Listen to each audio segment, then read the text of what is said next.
ஏய் செங்காண்டி, இந்த நிசா வேற எங்க போய் தொலைஞ்சானே தெரியல. இன்னைக்கு வேற ஒரு சந்தோஷமான விஷயத்த சொல்ல வந்திருக்கேன். ஏய் செங்காண்டி, நீ கெஸ்ட் ஹவுஸ்ல போயிட்டு இருக்கிற வேலையை போய் பாரு. நான் உன்னை கூப்பிட்டு அனுப்புறேன். ஏய் நிஷா டார்லிங், இதெல்லாம் வாடி. என்ன டார்லிங், கூப்பிட்டீங்களா? நிஷா, ஒரு சந்தோஷமான விஷயம். என் பெரியப்பன் குடும்பத்துல பூகம்பம் அடிச்சிருச்சு. அப்பனுக்கும் மகனுக்கும் நடக்கிற சண்டை உச்சகட்டமாகணும். என் பெரியப்பன் மகன் மேல அடிச்சு கொள்ற அளவுக்கு கோவம் வரணும். அதே நேரம் இருக்கிற சொத்தெல்லாம் தான தர்மம் பண்ற அளவுக்கு அவனுக்கு கோவம் வர வைக்கணும். அப்புறம் வசந்த் அவங்க அப்பனையே அடிச்சு கொள்ற அளவுக்கு மனசை மாத்தணும். அப்புறம் நாம கிழவனை மர்டர் பண்ணணும். பழிய தூக்கி அந்த வசந்த் மேல போடணும். போலீஸ் வந்து வசந்த புடிச்சிட்டு போகணும்.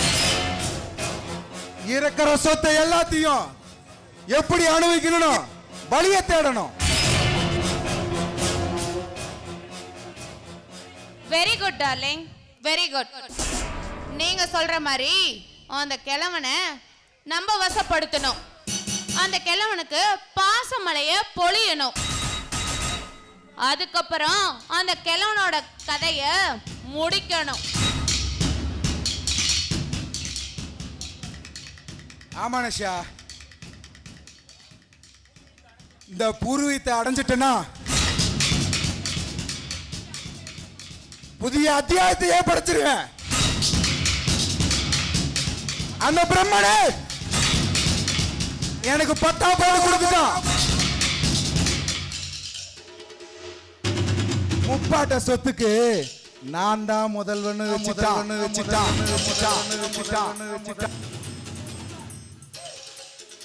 நிஷா, அவனை கோட்டையை விட்டு வெளியேற்றணும். இல்ல கோடி துணி போட்டு பாறையில ஏத்தணும். இந்த கோடான கோடி சொத்துக்கு நான் தான் ராஜா.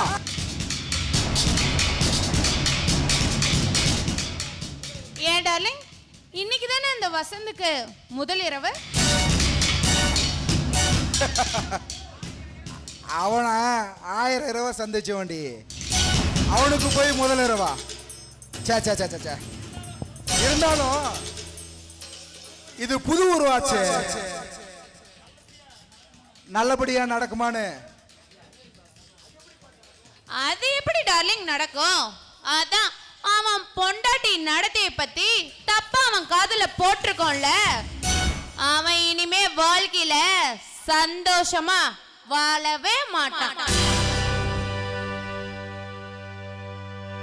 ஏனிஷா, அவன் சந்தோஷமாவே இருக்க கூடாது. அவன் சோலைவனமா இருக்க வேண்டிய வாழ்க்கை பாலைவனமா மாறணும்.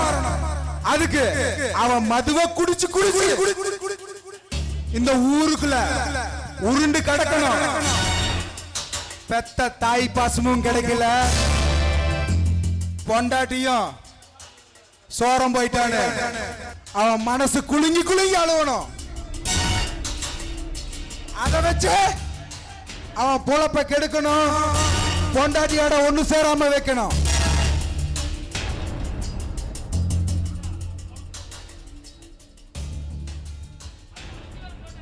அதுக்கு அஸ்திவாரம் போட்டாச்சு.